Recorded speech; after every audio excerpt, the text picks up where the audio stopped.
Capítulo 3. Quando o trabalho substitui a missão. O trabalho é uma responsabilidade dada por Deus, mas nunca recebeu autorização para ocupar o lugar da missão. Marta, Marta, andas inquietas e te preocupas com muitas coisas. Entretanto, apenas uma é necessário. Lucas 10, 41, 42. Pois que aproveita o homem ganhar o mundo inteiro e perder a sua alma? Marcos 8, 36. Se o Senhor não edificar a casa, em vão trabalham os que a edificam. Salmo 127, 1. O perigo que recebe aplausos. Há pecado que a sociedade reprova sem hesitação. Outros, porém, são celebrados. A ganância muda de nome e passa a ser chamada de ambição. A obsessão veste a aparência de dedicação. O abandono da família é confundido com um compromisso profissional. O esgotamento recebe o rótulo de sucesso. Nem sempre aquilo que parece admirável é, de fato, saudável. Talvez por isso alguma das maiores ameaças à vida espiritual do homem seja tão difícil de reconhecer.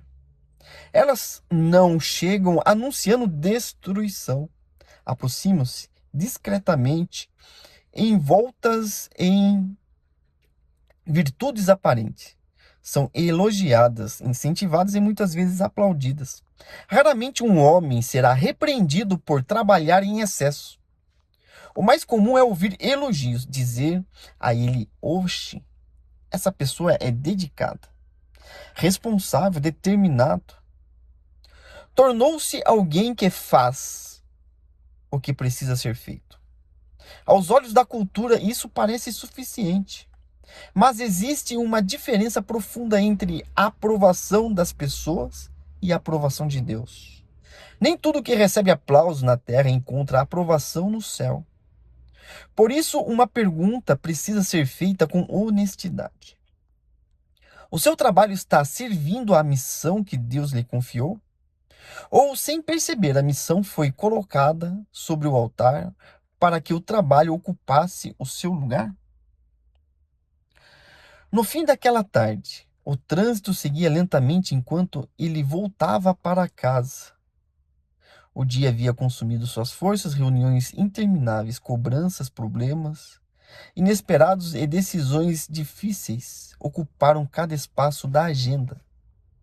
Mas dentro do carro, o telefone não parava de vibrar.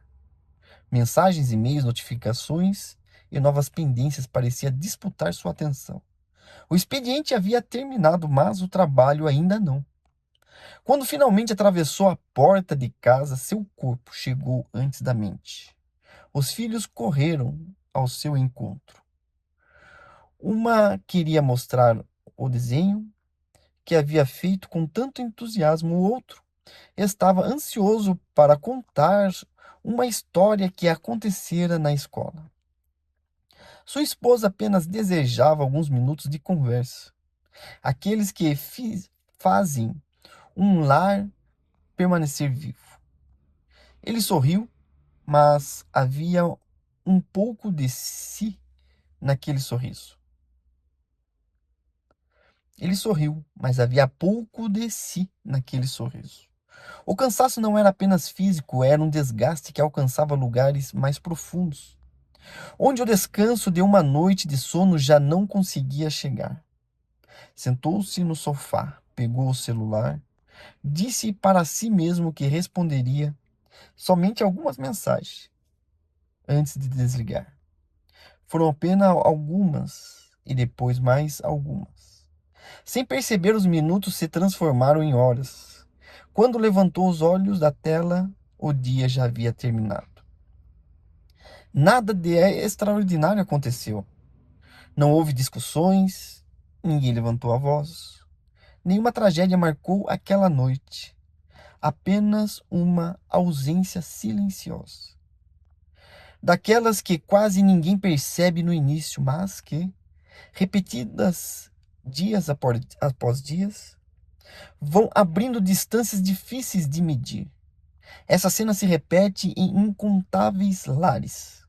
Homens presentes na sala, mas ausentes no coração da família.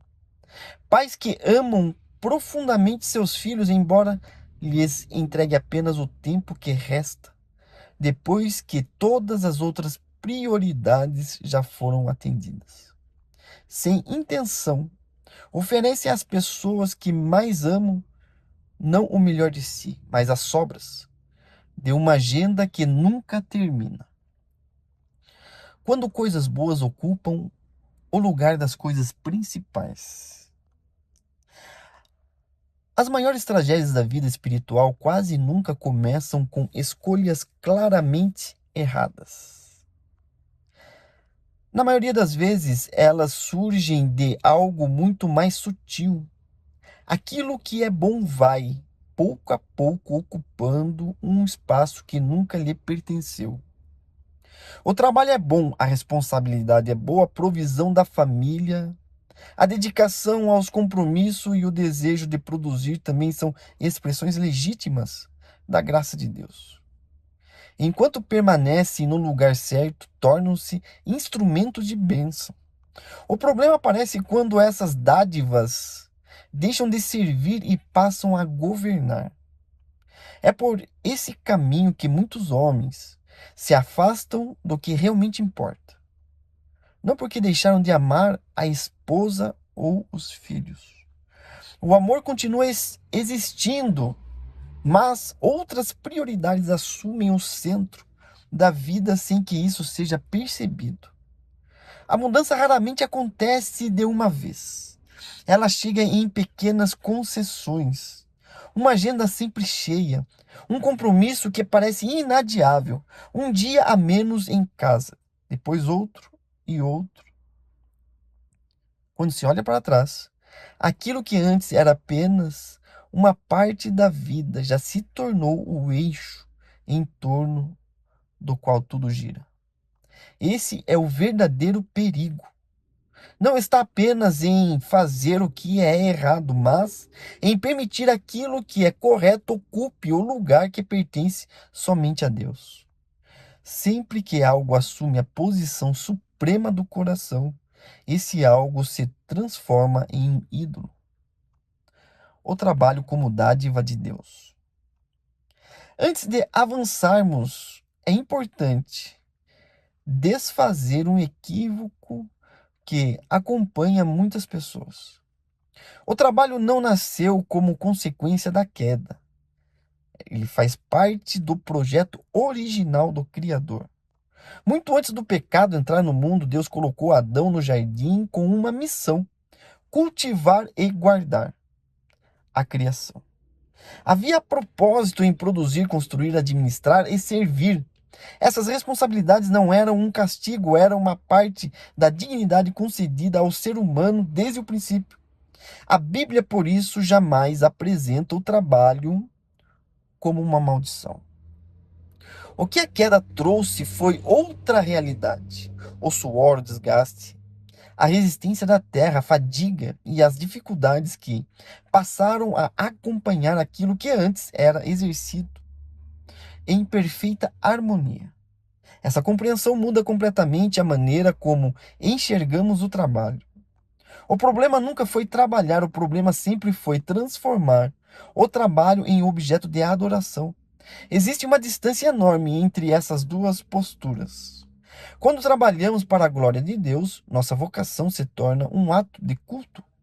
Mas quando o trabalho passa a definir nossa identidade, controlar nossas decisões e dominar nossos afetos, ele deixa de ser uma ferramenta e assume o lugar de Senhor.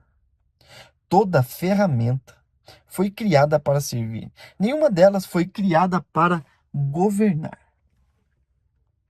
Sempre que um presente recebido das mãos de Deus ocupa o lugar reservado ao próprio Deus, esse presente deixa de ser uma bênção e se transforma em um ídolo do coração. O que está realmente sendo construído? Todo homem está edificando alguma coisa.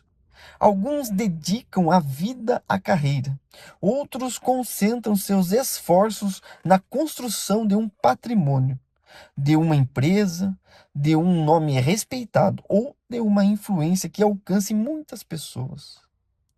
Essas realizações têm valor, mas existe uma pequena pergunta que atravessa todas elas e alcança um lugar muito mais profundo.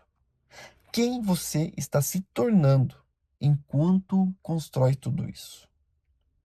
Essa é a questão raramente.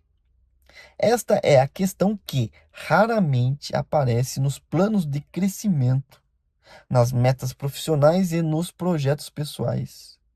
Ainda assim, é ela que define o verdadeiro resultado da jornada.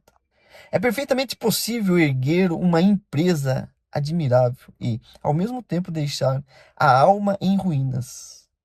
Pode-se multiplicar os bens enquanto a comunhão com Deus diminui quase sem ser percebida. A,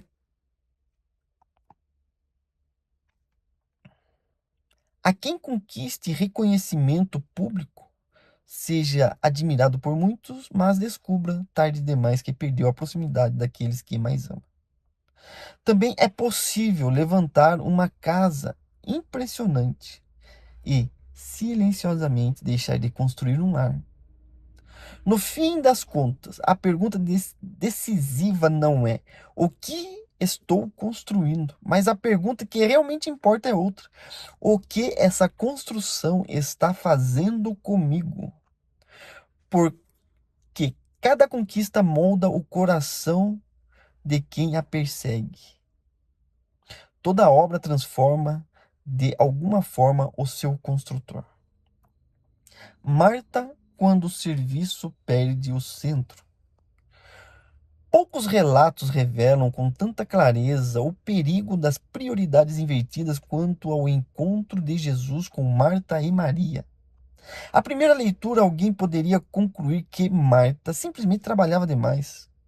O texto, porém, conduz ao olhar para algo mais profundo.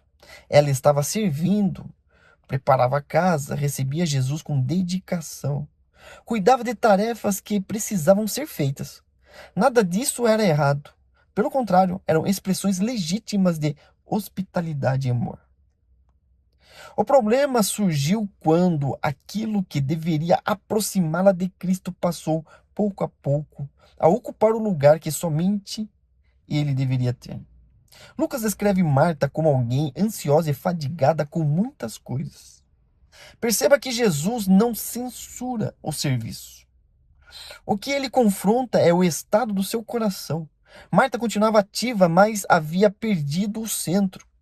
Continuava servindo, porém já não desfrutava da presença daquele a quem servia. Permanecia ocupado o tempo inteiro, embora interiormente estivesse distante. Essa talvez seja uma das armadilhas mais discretas da vida masculina. A maioria dos homens não decide abandonar Deus, quase nunca acontece dessa maneira. O que acontece é algo mais sutil. Ele apenas se torna ocupados demais para permanecer perto dele. Sem perceber o que antes nascia da comunhão, começava a substituí-la. O trabalho ocupa o lugar da adoração. A atividade sufoca a intimidade. A produtividade passa a valer mais do que a presença. E aquilo que começou como um ato sincero de serviço termina transformando-se em uma distração. Esse é um dos maiores perigos da vida espiritual. Continuar fazendo as coisas para Deus enquanto lentamente deixamos de caminhar com Ele. Uma só coisa é necessária. As palavras de Jesus atravessam séculos sem perder força. Marta, Marta, andas inquietas e te preocupas com muitas coisas. Entretanto, uma só é necessária. Há uma profundidade extraordinária nessa declaração. Jesus não condena as muitas tarefas que ocupam nossos dias. Também não as chama de pecaminosas ou sem valor. O que ele faz é restaurar a ordem das prioridades. Antes de qualquer compromisso, responsabilidade ou conquista, existe um lugar. que não pode ser ocupado por mais nada: a presença de Deus. É nela que o coração encontra descanso. É dela que nasce a verdadeira comunhão. É nesse relacionamento que a vida recupera sua direção. Quando essa ordem é preservada, as demais áreas tendem a encontrar equilíbrio. O trabalho continua existindo, a família permanece exigindo cuidado. Os desafios não desaparecem. Ainda assim, tudo passa a ocupar o lugar certo. O problema começa quando aquilo que deveria ser consequência se torna prioridade. E aquilo que deveria ser prioridade passa a ser apenas um detalhe de rotina. Nesse momento, até as boas obras se tornam pesadas, porque nenhuma atividade, por mais nobre que seja, consegue sustentar uma alma que deixou de beber da fonte. Uma vida distante da presença de Deus inevitavelmente cobra o seu preço, quando a ocupação se torna uma forma de fuga. Existe uma realidade desconfortável que muitos homens precisam ter coragem de encarar. Nem todo excesso de trabalho nasce do senso de responsabilidade. Em muitos casos, ele esconde uma fuga silenciosa, fuga do silêncio, fuga das conversas que foram adiadas por tempo demais, fuga da vulnerabilidade, fuga dos conflitos que existem em permanecer sem solução. E talvez a mais difícil de todas, fugas das necessidades de olhar honestamente para a própria alma. Manter a agenda constantemente cheia pode parecer produtividade, mas também pode ser uma estratégia eficiente para evitar perguntas que exigem respostas sinceras. Enquanto estamos ocupados, não precisamos refletir. Ou enquanto produzimos sem parar, conseguimos ignorar os vazios que carregamos. Enquanto corremos de um compromisso para o outro, quase nunca perguntamos se estamos seguindo na direção certa. Talvez seja por isso que tanta gente se sente desconfortável quando finalmente o ritmo desacelera. O silêncio começa a dizer o que o barulho escondia. Ele revela a distância de Deus. Expõe as tensões que se instalaram dentro de casa. Traz à superfície preocupações nunca processadas. Ilumina feridas que permaneceram tempo demais nas sombras.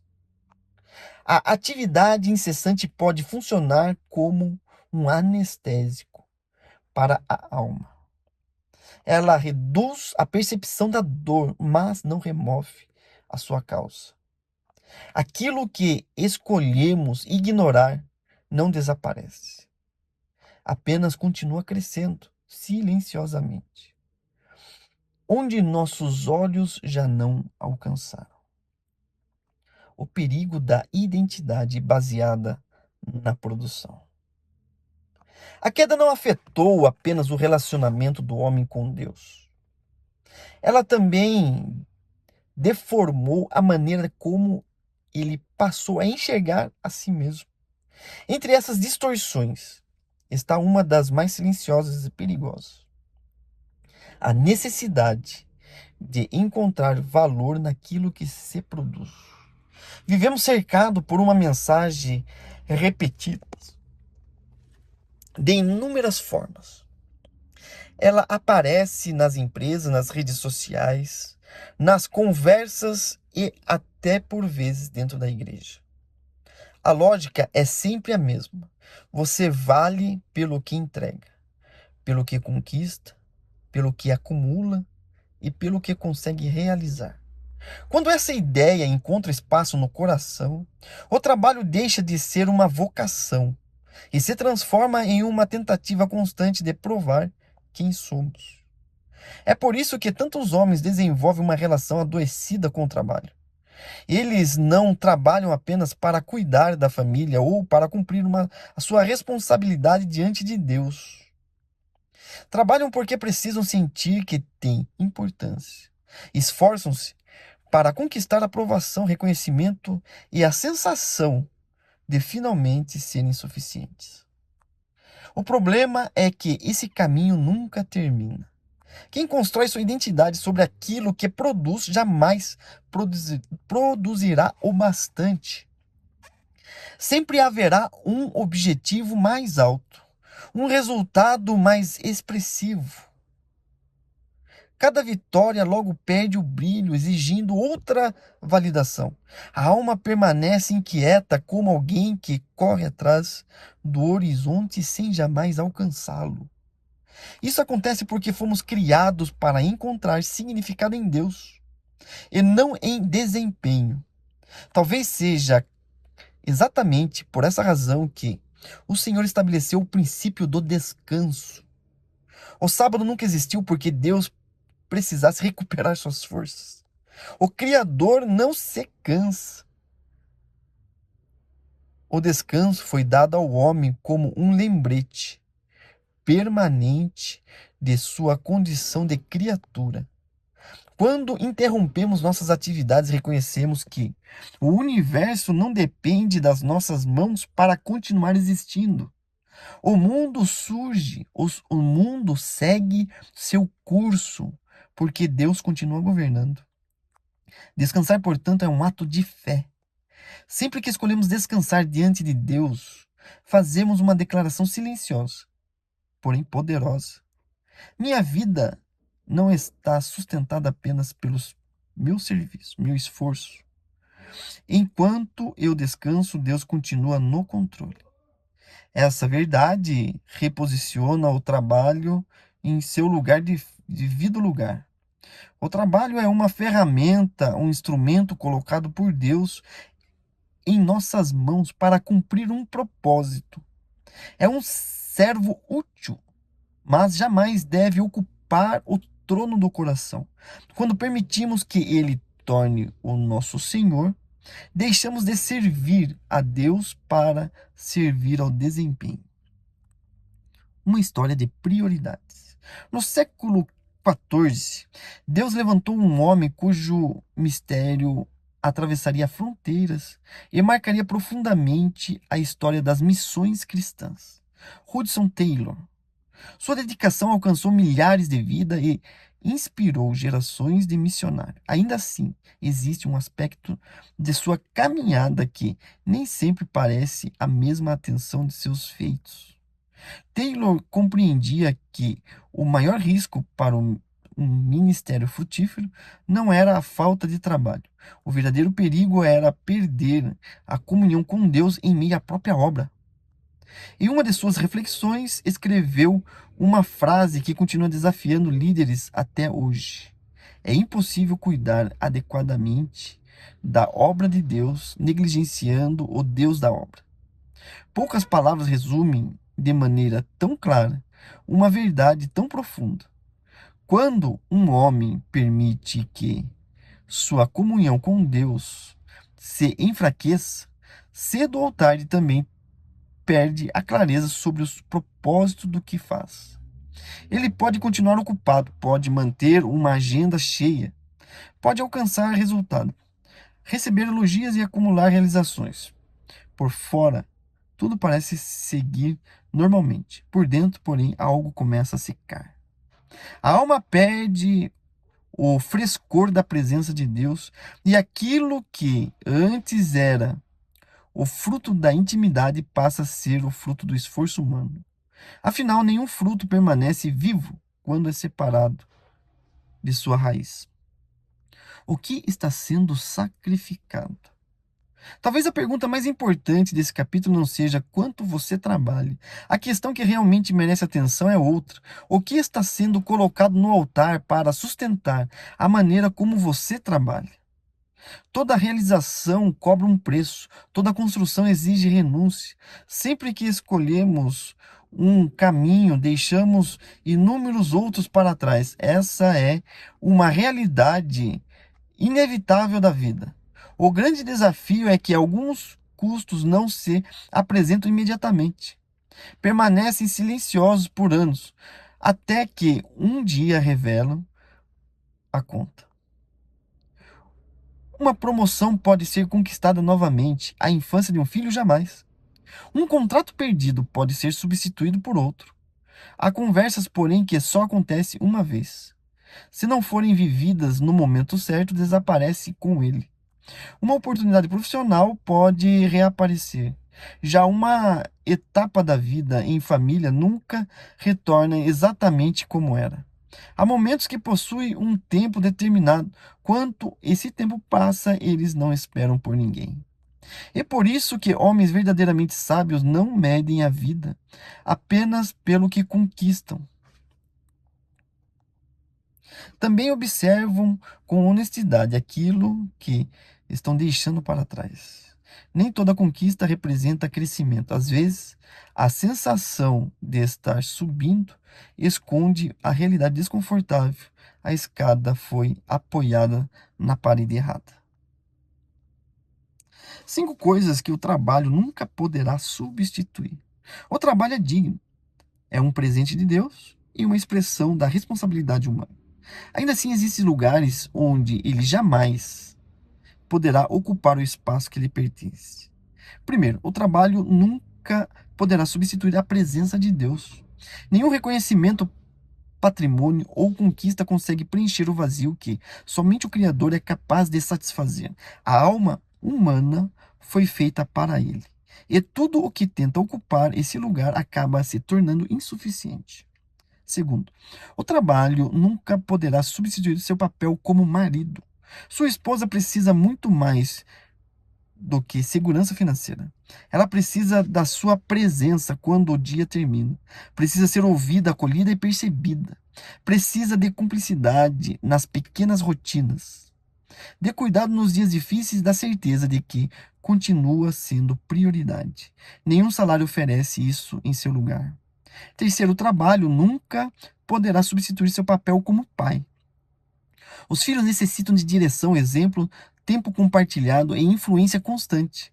Eles não serão formados pelo valor que entrou na conta bancária da família. Serão moldados pela vida que observam de perto, pelas conversas à mesa, pelos gestos repetidos ao longo dos anos e pelo homem que aprenderam a admirar dentro de casa.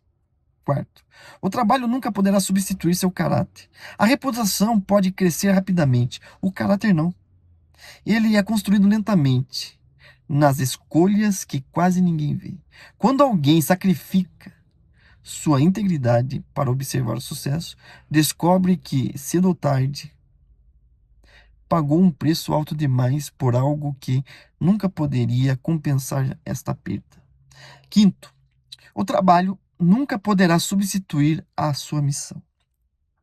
O trabalho é uma ferramenta. A missão é a razão pela qual essas ferramentas existem. Quando essas duas realidades se confundem, o homem continua ocupado, mas deixa de saber para onde está caminhando. Trabalha cada vez mais, porém se afasta daquilo que realmente foi chamado para construir. Salmo 127. A perspectiva correta. O salmista declara: se o Senhor não edificar a casa, em vão trabalham o que nela edifica. Há uma sabedoria profunda nessa afirmação. Ela não diminui o valor do trabalho, nem trata o esforço humano com desprezo. Também não incentiva uma vida de passividade, como se bastasse esperar que tudo acontecesse. O que o texto faz é restaurar a ordem das prioridades, colocando Deus exatamente onde ele deve estar, no centro de tudo. O trabalho tem sua dignidade, o empenho é necessário, a disciplina produz frutos. Ainda assim, nenhuma dessas virtudes consegue ocupar o lugar da bênção de Deus. É possível dedicar anos a um projeto e, mesmo assim, perceber que faltava direção. É possível alcançar alta produtividade e descobrir que a presença de Deus ficou para trás durante a caminhada. Há realizações que impressionam os homens, mas jamais nasceram no coração do Pai. Quando essa verdade encontra espaço em nossa vida, a própria ideia de sucesso é transformada. À luz das Escrituras, sucesso não consiste em construir algo grandioso aos olhos das promessas. Sucesso é participar daquilo que Deus decidiu construir por meio de nós. À primeira vista, essas duas realidades podem parecer semelhantes. Na prática, existe um abismo entre elas. O confronto. Imagine por um instante que todos os seus objetivos profissionais se tornem realidade. Todos, sem exceção. Imagine que cada meta, cada sonho e cada conquista que hoje ocupa seus pensamentos finalmente seja alcançada. Agora pare por um momento e responda, com absoluta sinceridade: quem estará ao seu lugar? Quem estará ao seu lado quando esse dia chegar? Sua esposa estará mais próxima de você ou apenas terá aprendido a conviver com sua ausência? Seus filhos conhecerão seu coração ou apenas lembrarão que você sempre esteve trabalhando? Sua comunhão com Deus terá se aprofundado ou terá se tornado apenas uma lembrança preservada pela rotina religiosa? Ou ao seu interior estará cheio de vida ou apenas exausto depois de tantos anos correndo atrás de resultados? Há uma pergunta que ocupa nossa mente durante a juventude, mas existe uma que inevitavelmente nos aguardará no fim da caminhada. Não será quanto você produziu, nem quanto você conseguiu acumular, nem quantas metas alcançou. A pergunta que permanecerá quando todas as outras perderem o brilho será muito mais simples, ao mesmo tempo muito mais profunda. Você foi fiel àquilo que Deus colocou em suas mãos? No fim, essa é a única resposta que realmente permanecerá. Tudo o mais, cedo ou tarde, perderá a importância. O convite. Ao longo deste capítulo, talvez você tenha percebido que algumas áreas da sua vida pedem uma nova ordem. Quem sabe Deus tenha trazido à luz prioridades que aos poucos foram sendo deixadas de lado. Talvez existia um altar que precisava ser restaurado. Talvez haja conversas adiadas há muito tempo demais. Ou hábitos que já não combinam com o caminho que você deseja seguir. Se o Espírito de Deus tem tocado seu coração, não silencie essa voz. As mudanças que transformam uma história raramente começam em momentos grandiosos. Na maioria das vezes, nascem de gestos discretos, quase imperceptíveis aos olhos de alguém que está de fora, mas profundamente significativos diante de Deus. Uma oração feita com sinceridade, uma conversa que exige coragem, um pedido de perdão, uma decisão de reorganizar a agenda, um retorno consciente à presença do Senhor. É assim que a restauração costuma acontecer. Antes de alcançar grandes resultados, Deus trabalha nas pequenas escolhas de cada dia. A fidelidade no pouco abre caminho para a transformação que, com o tempo, alcança toda a vida. Para refletir, no meu trabalho está servindo à missão que Deus me confiou ou acabou ocupando o lugar dela? Minha família recebe o melhor de mim ou apenas aquilo que resta depois de todas as outras prioridades? O que tenho colocado sobre o altar para conquistar os objetivos que persigo hoje? O preço vale a pena? Minha identidade está firmada em quem sou diante de Deus ou no que consigo produzir? Se eu continuar vivendo exatamente da maneira como vivo hoje, onde estarei daqui a 10 anos? Para praticar nessa semana, separe uma noite inteira para estar com sua família sem distrações. Durante uma refeição, desligue o celular e ofereça sua atenção completa a quem está à mesa. Ore pedindo que Deus lhe conceda sabedoria para reorganizar suas prioridades.